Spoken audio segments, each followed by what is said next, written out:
ክርስቶስ ተንሥአ እሙታን በአብይ ኃይሉ ስልጣን አሰሮ ለሰይጣን አጋዞ ለአዳም ሰላም ይዜሰ ኮነ ፍስሐው ሰላም። እንኳን ለብርሃነ ትንሣኤውና ለዳግማይ ትንሣኤ በዓል በሰላም አደረሳችሁ። አሁን ያቀረብነው ሰላምታ የትንሣኤ ሰሞን ሰላምታ ነው። በዓለም ሁሉ ያሉ ክርስቲያኖች የየራሳቸው የትንሣኤ ሰላምታ አላቸው። ኢትዮጵያ ኦርቶዶክስ ተዋሕዶ ቤተክርስቲያን ክርስቶስ ከሙታን ተነሳ፣ በታላቅ ኃይልና ስልጣን ሰይጣንን አሰረው፣ አዳምን ነፃ ወጣው፣ ሰላም ከእንግዲህ ሆነ፣ ደስታና ሰላም እያለች ሰላምታ ታቀርባለች። ግሪካውያን፣ ግብፃውያን ደግሞ የየራሳቸው ሰላምታ አላቸው። ክርስቶስ አንስቲ፣ አሊቶስ አንስቲ፣ ክርስቶስ ተነሳ፣ በእውነት ተነሳ እየተባባሉ የትንሣኤ ሰላምታ አላቸው። ይህ ሰላምታ ክርስቶስ መነሳቱን በየዕለቱ እንድናስታውስ የሚያደርግ ሰላምታ ነው። ለዚህ ያደረሰን አምላካችን ስሙ የተመሰገነ ይሁን። ሕያውን ከሙታን መሃል ለምን ፈለጋችሁ? ተነስቷል ጌታ ተነስቷል፣ ይብዛ ሰላማችሁ። የዛሬው ዕለት እንግዲህ በቤተክርስቲያን ዳግማይ ትንሣኤ ተብሎ የሚከበር በዓል ነው። ክርስቶስ እንግዲህ የተነሳው አንድ ጊዜ ነው። ከአንድ ጊዜ በላይ አልተነሳም፣ ወይም ድጋሚ ተነሳ ለማለት አይደለም። በዛሬው ዕለት ሰላምታ የተሰጠበት ዕለት ነው። እንግዲህ ጌታችን ኢየሱስ ክርስቶስ በተሰቀለና በሞተ ጊዜ ሐዋርያት ደግሞ በወቅቱ በነበረው የአይሁድና የሮማውያን በጣም ጭካኔ የተሞላበት በክርስቲያኖችና በክርስቶስ ተከታዮች ላይ ያደርጉት በነበረው ክፉ ነገር ምክንያት በር ዘግተው ከቤታቸው በፍርሃት ተቀምጠው ነበረ እና በሩን በዘጉበት ስፍራ ክርስቶስ ከመካከላቸው ገብቶ ሰላም ለእናንተ ይሁን ብሎ ሰላምታ ከሰጣቸው በኋላ ኑ እዩኝ ብሎ ችንካሩን እንዲያዩ፣ እንዲዳስሱት፣ ቁስሉ እንዲዳስሱ አድርጎ መነሳቱን አሳያቸው። ይህን ባደረገበት ወቅት ግን ከሐዋርያት መካከል ቶማስ የተባለው ሐዋርያ በዚያ አልነበረም። ስለዚህ ክርስቶስ ተነሳ አየነው ብለው ሲነግሩት ካላየሁኝ በስተቀር አላምንም አለ። በአንድ ወገን የሰዱቃውያን ወገን ስለሆነ ነው ይላሉ ሊቃውንት። ሰዱቃውያን ትንሣኤ አያምኑም። ስለዚህ ቶማስም የክርስቶስን ትንሣኤ ለማመን ተቸግሮ ነበር ይባላል። በሌላ መልኩ ግን ሌሎች ሐዋርያት ክርስቶስን አየነው ተነሳ ብለው ሲያስተምሩ እሱ ወንድሞቼ አይተውታል ብሎ በምስክር ከሚናገር በግልጽ አይቻለሁ ቢል ይሻላል እና ካላየሁኝ አላምንም አለ።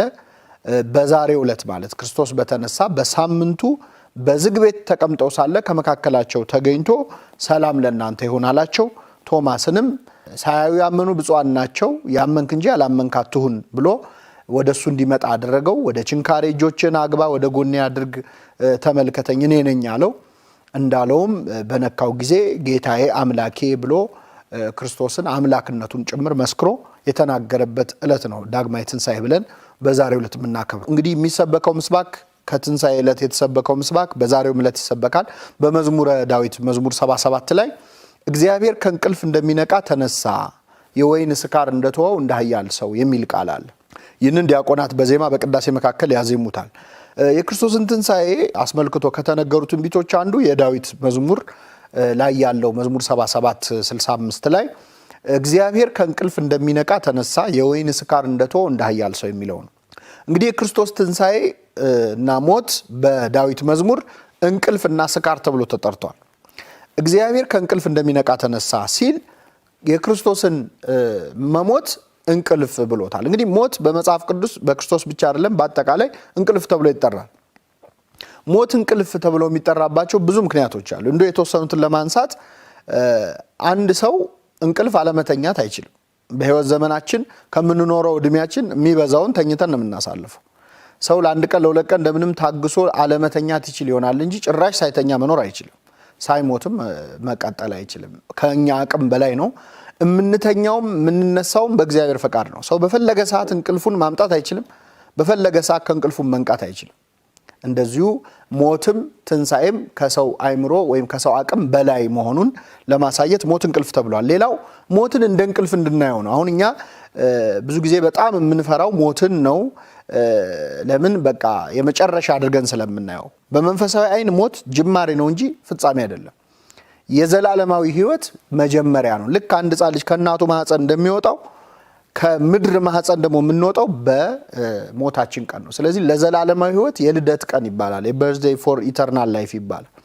ለዘላለም ሕይወት የምትወለድበት ቀን ማለት በዚህ ምድር ላይ የምትሞትበት ቀን ነው። ስለዚህ ሞትን እንቅልፍ ብሎ መጽሐፍ ቅዱስ ደጋግሞ ጠርቶታል። ሌላው ሰዎች ሲሞቱብን ከጎናችን ወንድምታችን አባት እናታችን ሲለየን በሞት እንዴት ማየት እንዳለብንም ለማሳየት መጽሐፍ ቅዱስ ሞትን እንቅልፍ ብሎ ጠርቶታል። ለምሳሌ አንድ ሰው እንቅልፍ ቢተኛ ወይኔ ተኛ ብለን አናለቅስም። ደረታችንን አንደቃም፣ ጸጉራችንን አንነጭም፣ ጥቁር አንለብስም። ለምን? የተኛው ሰው ከእንቅልፍ መነሳቱ አይቀርም ብለን ስለምናስብ። የሞተም መነሳቱ አይቀርም፣ ምናልባት በእንቅልፍ ደረጃ ፍጥነት ላይ ኖረው ይችላል እንጂ። ስለዚህ ቅዱስ ጳውሎስ በተሰሎንቄ መልእክቱ አንቀላፍተው ስላሉት ተስፋ እንደሌላቸው እንዳታዝኑ፣ ምክንያቱም የተኛ ይነሳል ብላችሁ እንደምታስቡ የሞተም ይነሳል ብላችሁ አስቡ ብሎ ተናግሯል። በዚህ ምክንያት ሞት እንቅልፍ ተብሎ ተጠርቷል። የክርስቶስ ሞት በተለይ እንቅልፍ ይመስላል።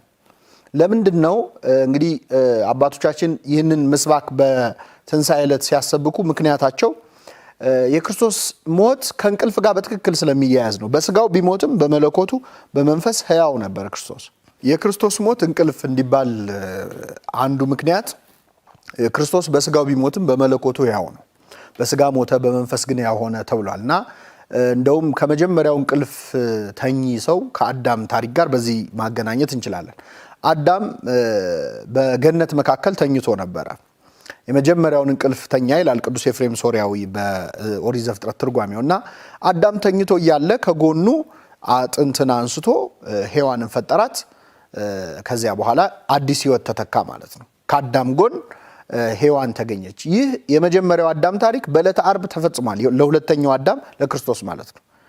አዳም ተኝቶ እያለ እንቅልፍ ወስዶት ሳለ ከጎኑ በተገኘችው አጥንት ሔዋን እንደተፈጠረችና የብዙሃን እናት እንደሆነች የሁላችን እናት እንደሆነች ክርስቶስ በዕለተ ዓርብ እርቃኑን በተሰቀለበት ሰዓት በሞተ ሰዓት ከጎኑ ደምና ውሃ ፈሶ ነበረ።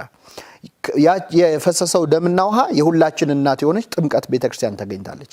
ስለዚህ የክርስቶስ ሞት እንቅልፍ ተብሎ ተጠርቷል። ሁለተኛው ስካር ተብሎ ተጠርቷል። እግዚአብሔር ከእንቅልፍ እንደሚነቃ ተነሳ፣ የወይን ስካር እንደተወው እንደ ኃያል ሰው ይላል። የክርስቶስ ሞት ለምንድን ነው ስካር ተብሎ የተጠራው ሲባል ክርስቶስ እንግዲህ ሰክሮ ጠጥቶ አይደለም። ይህም ከሌላው የመጽሐፍ ቅዱስ ታሪክ ጋር ይገናኛል። በመጽሐፍ ቅዱስ የመጀመሪያውን ስካር የምናገኘው የኖህ ታሪክ ላይ ነው። ጻድቁ ኖህ እንደምናውቀው በጥፋት ውሃ ዓለም ሊጠፋ ነበረ። ዓለም ሊጠፋ ሲል መርከብ ስራ ተባለ፣ ሰራ። እንግዲህ ምንም እንኳን እግዚአብሔር ያመጣው መቅሰፍት ቢሆንም የጥፋት ውሃው ግን ከዛ መቅሰፍት ለመዳን ወደ መርከብ ግቡ የሚል አዋጅ ታውጆ ነበር። ከዛ ከጥፋት ውሃ በኋላ ኖህ በምድር ላይ ገበሬ ሆነ፣ ወይን ተከለ፣ ጠመቀ፣ ጠጣ ይላል። ሲጠጣ ሰከረ ይላል። እንግዲህ ኖህ እንደው የለመደ ሰካራም ሆኖ አይደለም፣ ግን ጠጥቶ ማቅሰው ገና ሲቀምስ እንደው ከአቅሙ በላይ እንደሚሆነው ኖህ እርቃኑን እስኪሆን ድረስ ሰከረ። ስለዚህ እርቃኑን ጥሎ ወደቀ። እርቃኑን ጥሎ በወደቀ ጊዜ ልጆቹ መጥተው የኖህን እርቃን መሆን መመልከት ጀመሩ። የመጀመሪያ ያየው ካም የተባለ ልጁ ነው። አይቶ ሳቀበት። ወንድሞቹን ሄደና ኧረ አባታችሁ እርቃኑን ሆኗል ብሎ በቀልድ በፌዝ መልክ አሳያቸው። እነሱ ግን አይናችን የአባታችንን እርቃን አያይም ብለው ልብሳቸውን ነጠላቸውን ጫፍ ጫፉን ይዘው ወደ ኋላ ሄደው የአባታቸውን እርቃን ሸፈኑት ይላል። ኖህ ሲነቃ እርቃኑን የሸፈኑትን መረቃቸው፣ እርቃኑን የገለጠውን ካም ረገመው።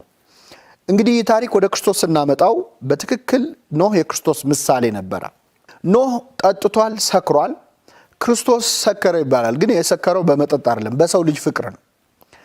ኖህ የጠጣው ጠጅ ነው። ክርስቶስ ግን የጠጣው ጽዋ ሞት ነው። አባቶ ብትወድስ ይቺ ጽዋ ከኔ ትለፍ፣ ነገር ግን ያንተ ፈቃድ ይሁን እንጂ የኔ አይሁን ብሎ በዕለተ ሐሙስ ጸልዮ በዕለተ ዓርብ የጠጣው ጽዋ ሞትን ጽዋ ነው። ስለዚህ ኖህ በመጠጥ ጽዋ ጠጥቶ እንደሰከረ ክርስቶስ ደግሞ በሰው ልጅ ፍቅር እርቃኑን በመስቀል ላይ ተሰቀለ።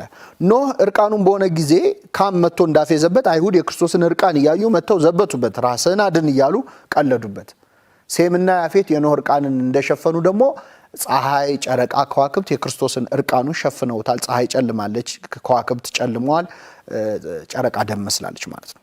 ስለዚህ የክርስቶስ ሞት እንቅልፍና ስካር ተብሎ የተጠራው በዚህ ምክንያት ነው ማለት ነው። እግዚአብሔር ከእንቅልፍ እንደሚነቃ ተነሳ የተባለው ለዚህ ነው። ሕያውን ከሙታን መሃል ለምን ፈለጋችሁ? ተነስቷል ጌታ ተነስቷል፣ ይብዛ ሰላማችሁ። እንግዲህ በዚህ በትንሣኤ ሰሞን ቤተክርስቲያን የተነሳበትን ዕለት ጀምሮ ለ50 ቀናት ነው የክርስቶስን ትንሣኤ የምታከብረው። ያንን 50 ቀን ግን እንደ አንድ ቀን ነው ቤተክርስቲያን የምትቆጥረው። ልክ ዛሬ እንደተነሳ ዕለት ማለት ነው። በዚህ ምክንያት ለሚመጡት 50 ቀናት አርብም ረቡዕም ሳይቀር አይጾም። ጾም የለም። ጾም የማይጾመው ከዚህ በፊት ጾመዋልና ተጎድተዋል አሁን ትንሽ ይጠገኑ ተብሎ አይደለም። ዓላማው ምንድነው? ይህን ቀን እንደ መንግስተ ሰማያት ሕይወትና እንደ አንድ ቀን ስለሚታይ በዚህ 50 ቀን ውስጥ መጾም ማለት በትንሣኤ ዕለት እንደ መጾም ተደርጎ ስለሚቆጠር ነው። አሁን ከሙታን መሃል ለምን ፈለጋችሁ? ተነስቷል ጌታ ተነስቷል፣ ይብዛ ሰላማችሁ። እንግዲህ ክርስቶስ ተነስቷል። ከሱም በፊት ከሱም በኋላ ከሞት የተነሱ ሰዎች አሉ። በመጽሐፍ ቅዱስ ብዙ ከሞት የተነሱ ሰዎች አሉ። የጊዜ ነገር ነው እንጂ ሁላችንም ከሞት እንነሳለን። የሙታንም መነሳት ተስፋ እናደርጋለን። የክርስቶስን ሞት ግን ከሌሎች ትንሣኤዎች ሁሉ ምንድነው የሚለየው ስንል ቅድም በመግቢያ ላይ ሰላምታ ስናቀርብ ክርስቶስ ተንሥአ እሙታን በአቢይ ኃይል ወሥልጣን ብለናል። በታላቅ ኃይልና ስልጣን ተነሳ ማለት ነው። ማንም ሰው በራሱ ፈልጎ የተነሳ የለም። ያስነሳቸው አሉ፣ አስነሺ የሚፈልጉናል። ክርስቶስ ግን ራሱ ነው የተነሳው። የመጀመሪያው ነገር ይሄ ነው። ሁለተኛው ክርስቶስ የተነሳው ድጋሚ ላይሞት ነው። በመጽሐፍ ቅዱስ ላይ ያሉ የሞቱና የተነሱ ሰዎች ግን ቆይተው ሞተዋል፣ ድጋሚ ሞተዋል። ተነስተው ሕያዋን ሆነው አልቀሩም። ክርስቶስ ግን ዘላለማዊ ትንሣኤ ነው፣ የማይደገም ትንሣኤ ነው። አንድ የተነሳ ድጋሚ አይሞትም፣ ሞት የሌለበት ትንሣኤ ነው። ለዚህ ነው መጽሐፍ ቅዱስ ላይ ያሉትን ከሞት የተነሱ ሰዎች ስናያቸው 8ኛው ነው ክርስቶስ፣ 8ኛው ላይ ነው ያለው። ከሱ በፊት 7 ትንሣኤዎች እናገኛለን፣ ከኦሪት ጀምሮ ማለት ነው። የሱነማይቷ ሴት ልጅ፣ የሰራፕቷ መበለት ልጅ፣ ከዚያ ኤልሳ ከሞተ በኋላ በአጽሙ ያስነሳው ልጅ፣ ክርስቶስ ያስነሳቸው 3 ሰዎች አሉ። ከዛ በኋላ ደግሞ በዕለተ ዓርብ እሱ በሞተ ጊዜ ያስነሳቸው አሉ፣ ከመቃብር የተነሱ በመስቀሉ ተአምራት ማለት ነው። 8ኛው ግን ክርስቶስ ነው። 8 ቁጥር በነገረ መለኮት እይታ ሲታይ የዘላለም ሕይወትን የሚያሳይ ነው። ከሰንበት በኋላ ያለው የዘላለም ሕይወትን የሚያሳይ ቁጥር ነው እና የክርስቶስ ትንሣኤ ሞት የሌለበት ትንሣኤ ነው ማለት ነው። እንግዲህ ክርስቶስ በዚህች ምድር ላይ በተመላለሰበት ጊዜ ከሞት ያስነሳቸው ሰዎች አሉ። በዕለተ ዓርብ ከማስነሳቱ በፊት በማስተማሩ ጊዜ 3 ሰዎችን ከሞት አስነስቷል። በስምና በታሪክ በትክክል የተጻፉ ሰዎች። 3 ሰው ብቻ ያስነሳው አቅቶት አይደለም። እሱ እግሩ እንደረገጠ ምድር ላይ ያሉትን ሙታን በሙሉ ማስነሳት ይችላል። ግን አመጣጡ ከሁለተኛው ሞት ሊያድነን ነው እንጂ ከዚህኛው ሞት አይደለም። ይሄኛው ሞት ወደዛኛው ዓለም መሸጋገሪያ ነው እንጂ መቅረት ያለበት ነገርም አይደለም። እንደውም የምህረቱ አካል ነው። በዚህ በሚፈርስ በሚበሰብስ አካል እድሜ ልክ ከምንኖር ሞት የሚባል ነገር አምጥቶ ወደ ዘላለማዊ ሕይወት ሊያመጣን እግዚአብሔር ለምህረቱ ያደረገው ነገር ነው እና ክርስቶስ 3 ሰዎችን ያስነሳው። የመጀመሪያ ያስነሳው የ12 ዓመት ሕፃን ልጅ ነች። ኢያኢሮስ የሚባል የመቶ አለቃ ሰው ልጅ ነች።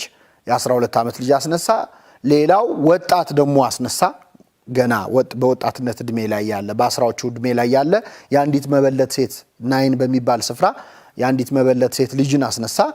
3ኛው ደግሞ በጎልማሳነት እድሜ ያለውን አልዓዛርን አስነሳ። እንግዲህ እነዚህ 3 ትንሣኤዎች ክርስቶስ ማለት የፈለገው ነገር ስላለ ነው 3ቱን መርጦ በትንሣኤ ያሳየን። በእድሜ ሕፃኑንም አስነስቷል፣ ወጣቱንም አስነስቷል፣ ጎልማሳውንም አስነስቷል። በዕለተ ትንሣኤ ምን አይነት ትንሣኤ እንደምንነሳ በሁሉም እድሜ ያሉ እንደሚነሱ ያሳያል።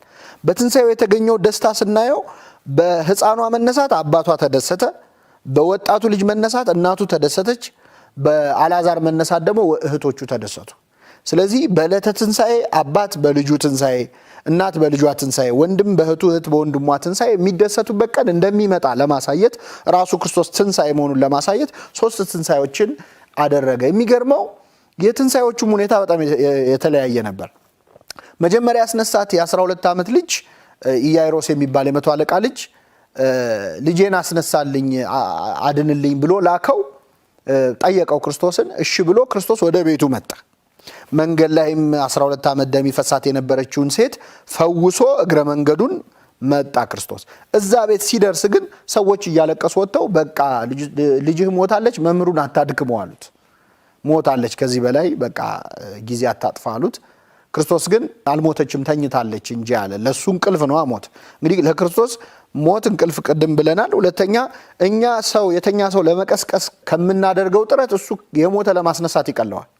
እኛ ቢያንስ የተኛን ሰው ለመቀስቀስ ብዙ ተግትገን ነው የምናስነሳው። ለክርስቶስ ግን የሞተን ተነስ ቢል ማስነሳት ይችላል፣ ነክቶ ማስነሳት ይችላል። ስለዚህ ተኝታለች አለ፣ አስወጣቸው። እናትና አባት ከ3 ደቀ መዛሙርቱ ጋር ይዞ ገባ። ከዛ ተነሽ አላት፣ ወዲያውኑ ተነሳች። ምግብ ስጧት አለ፣ በላች ማለት ነው። እንግዲህ ለሷ ለቅሶ የተነፈረ ንፍሮ የበላች ልጅ ነች ማለት ነው። በ12 ዓመቷ ከሞት አስነሳት። ቤት ውስጥ እያለች ነው ያስነሳት። ሁለተኛ ያስነሳው ልጅ ደግሞ ሊቀብሩት መንገድ ላይ ይዘውት ሲሄዱ ከከተማ ሲወጡ ቀባሪዎቹ አሉ። እናቱ ከኋላ እየተከተለች እያለቀሰች ነበር። ክርስቶስ ከመንገድ አስቆማቸው። እድለኛ ሟች ነው። ትንሣኤ መንገድ ላይ ጠበቀው። ክርስቶስ ትንሣኤ ነው፣ ሕይወት ነው እና እናቱ እያለቀሰች ቀባሪዎቹ እየተከተሏት ሲሄዱ ከመንገድ አስቁሞ ተነስ አለው፣ ዳሰሰው፣ ተነሳ ይላል። ይሄ ሁለተኛው ትንሣኤ። ሶስተኛው ትንሣኤ የአልዓዛር ነው። የአልዓዛር ደግሞ ከተቀበረ 4 ቀኑ ነው። 4 ቀኑ ነበር። ድንጋዩን አንሱት አላቸው። ኧረ ይሸታሃል ጌታ ሆይ 4 ቀን ሆኖታል እያሉት አስነሳው እና አልዓዛር ውጣ አለው፣ ከነመግነዙ ወጣ ይላል። እነዚህ 3 ታሪኮች በእኛ ሕይወት ውስጥ ትርጉም ስላላቸው ነው፣ መልእክት ስላላቸው ነው ያነሳሁት። እንግዲህ ትንሣኤ ሲባል የግድ ከሞት ብቻ አይደለም። ሞት 3 አይነት ነው። አንደኛው ሰው እዚህ ምድር ላይ ያለ የሚሞተው ሞት አለ። ይኸውም ምንድነው? ሕይወቱ በኃጢአት በክፉ ነገር ውስጥ ከገባ ቢኖርም እንደሞተ ነው። መጽሐፍ ቅዱስ ደጋግሞ ስለዚህ ነገር ይናገራል። ነፍሳችንን የማናስብ፣ በጎ ስራ የማንሰራ፣ ለሌላው የማናስብ ግለኞች፣ በክፉ ስራ ላይ የተሰማራን ከሆንን በሕይወት ብንኖርም እንደሞት ነው የሚቆጠረው። የመጀመሪያው ሞት እሱ ነው። ሁለተኛው ሞት በስጋ የሚሞተው ነው። ሶስተኛው ሞት የመጨረሻው ሞት ኩነኔ ነው። ከነዚህ ሞቶች ውስጥ የመጀመሪያው ሞት ብዙዎቻችን ይመለከታል። ገና በሐሳብህ ያላወጣኸው ኃጢአት ይኖራል፣ ያላወጣኸው ክፉ ነገር ይኖራል። የዛኔ ብትጸጸትና ብትመለስ ያልፈጸምከውን ክፉ ስራህን እዛው ቤት ውስጥ ደብቀ የምትሰራውን ኃጢአት ይቅር ሊልህ ዝግጁ ነው፣ ሊያነሳህ ማለት ነው። በግላችን ተደብቀን የምንሰራው ኃጢአት አለ ወይ? በሐሳባችን የሸመቅነው ክፉ ሐሳብ አለ። ከዛ ለማስነሳት ፈቃደኛ ነው። ልጅቷን ክፍሏ ድረስ ገብቶ ማንም ሳያይ ነው ያስነሳት። ስለዚህ በሕይወትህ ውስጥ ክፉ ነገር እያሰብክ ከሆነ ማንም ያላሰበው ያላየውን ክፉ ሐሳብህን ይቅር ብሎ ድጋሚ ሊያስነሳ ወደ ሕይወት ሊያመጣ እንደሚችል ያሳየናል። ገብቶ አስነሳት ይላል እና እያንዳንዳችን በውስጣችን በቤታችን የደበቅነው በልባችን የደበቅነውን ክፉ ነገር አሁን ይሄ የትንሣኤ ዘመን ነው። ትናንት የምናስበውን ክፉ ነገር የምናስብበት ጊዜ አይደለም። ስለዚህ ገብቶ ትንሣኤ ያደረገላት ማለት ነው። ይህን ለሁላችን ያደርግልን። ሁለተኛው መንገድ ላይ ደግሞ በቀባሪ ታጅቦ እየሄደ እያለ አስነሳው ይላል። ይህ ደግሞ ሰዎች ሁሉ የሚያውቁብን ክፉ ስራ አለ፣ ክፉ ኃጢአት አለ። በሰው ታጅበን የምንሰራው ሰው ሁሉ ያየው ወደ መቃብር እየገሰገስን ያለንበት ወደ ባሰ ክፉ ነገር እየሄደ ያለ ወጣት ነው።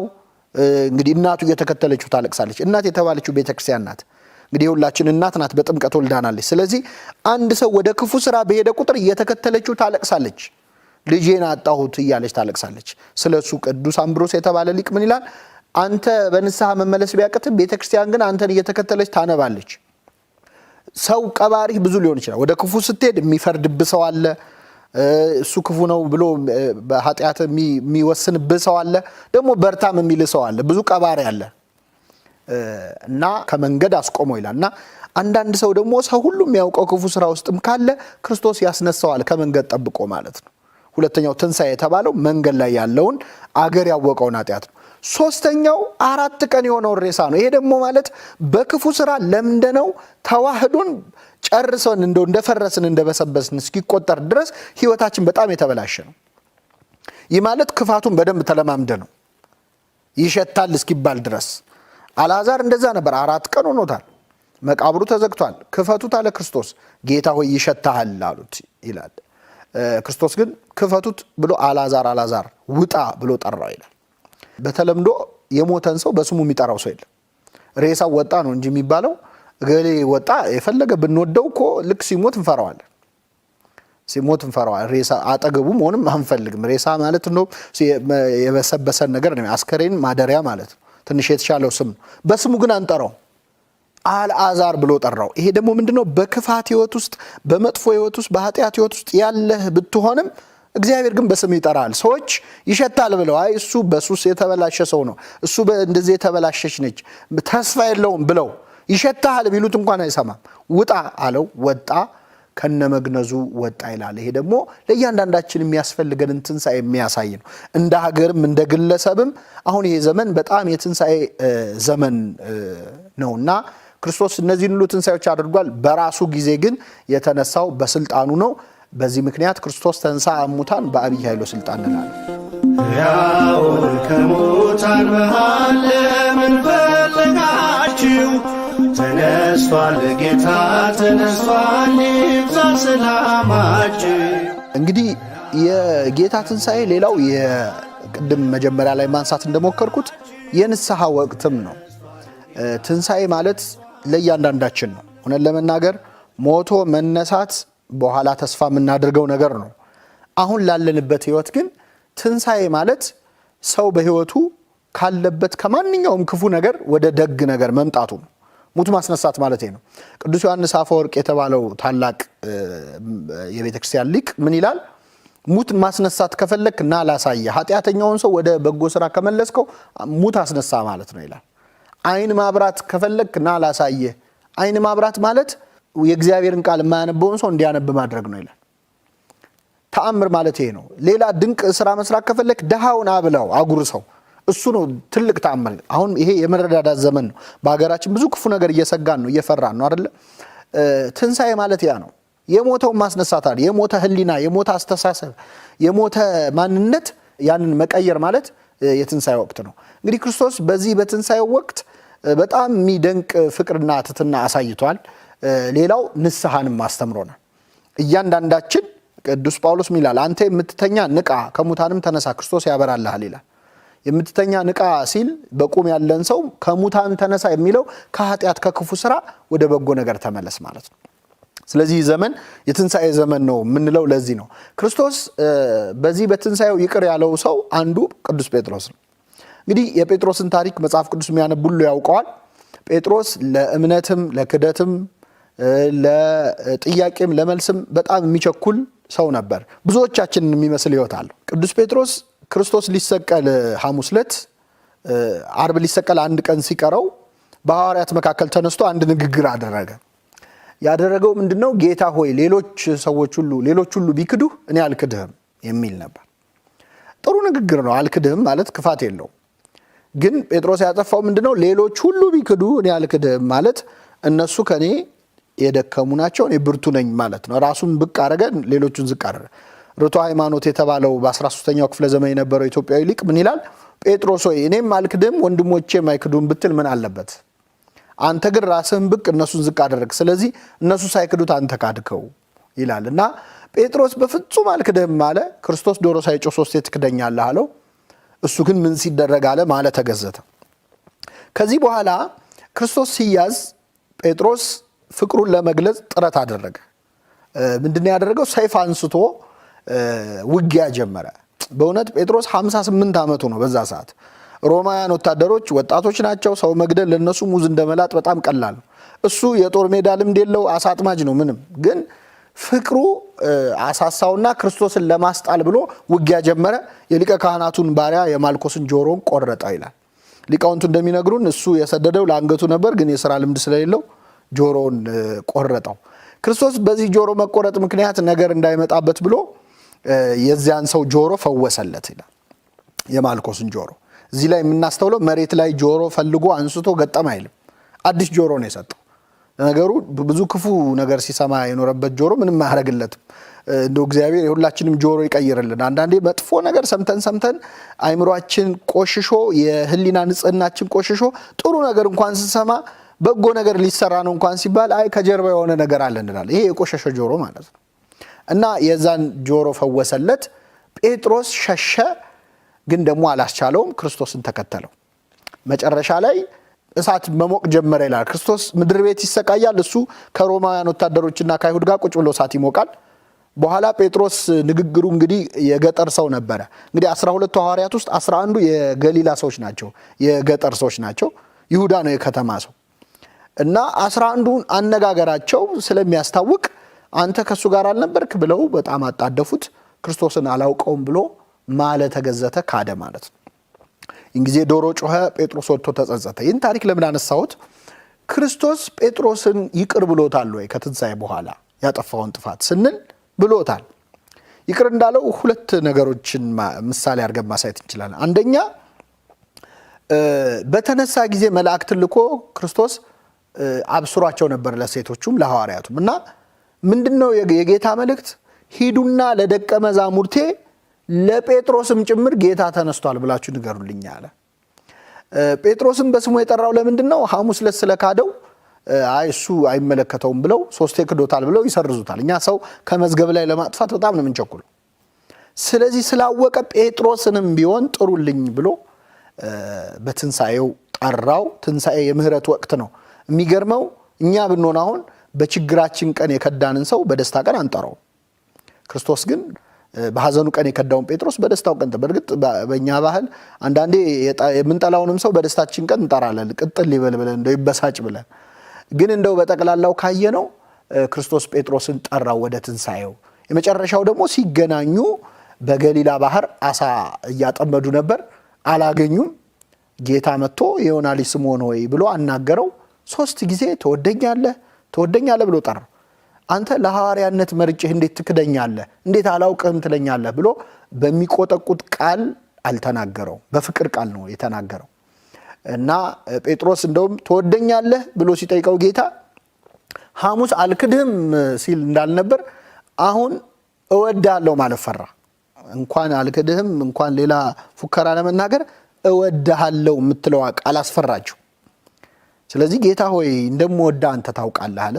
በጎቼን ጠብቅ፣ ግልገሎቼን ጠብቅ፣ ጠቦቶቼን አሰማራ ብሎ የበለጠ ሾመው። እና ቂም በቀል መተው እንዳለብን ትናንትና እንዲያርጎኛል ትናንት እንዲያርጋኛለች ብለን ሁኔታዎች ሲመቻቹልን ሰዎችን የምናጠቃ ያስታወስን። እንግዲህ ትንሳኤ ስቅለት ሲባል ተግባራዊ ይሁን ከተባለ የኛ ህይወት ላይ ነው።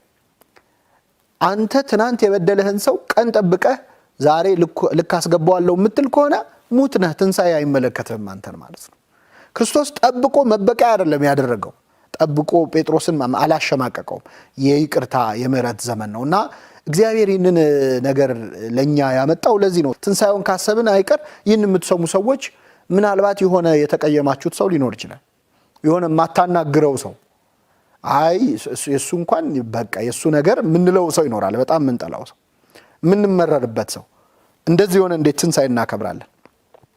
ትንሳኤ በሞት ይከበራል እንዴ? አይከበርም። ስለዚህ ይቅርታ ማድረጊያ ዘመን፣ መተዛዘኛ ዘመን፣ ለሌላው ማሰቢያ ዘመን ነው። ትናንት የነበሩ ክፉ ነገሮችን ማድረግ ማንቀጥልበትና አዲስ ህይወት የምንጀምርበት ትንሳኤ ማለት ያ ነው። ከሞት መነሳት ማለት ከክፉ ነገር መላቀቅ ማለት ዋና ዓላማው የተሻለ በጎ ነገር ለመስራት ነው። ክርስቶስ በ40 ቀናት ውስጥ በጣም ብዙ በጎ ነገሮች ሰርቶ ቤተክርስቲያንም መስርቶ ነው ወደ ሰማይ ያረገው። ስለዚህ እግዚአብሔር ቢያስነሳን ደግሞ የሌላ የነበሩ ክፉ ነገሮቻችንን አራግፈን የምንነሳበት ዘመን እንዲሆን ነው የምንመኘው። እንግዲህ ዘመነ ትንሳኤን ለኛም ዘመነ ትንሳኤ ያድርግልን። እግዚአብሔር በቸርነቱ ይርዳን። እግዚአብሔር ይስጥልን። ሕያውን ከሙታን መሃል ለምን ፈለጋችሁ? ተነስቷል ጌታ ተነስቷል፣ ይብዛ ሰላም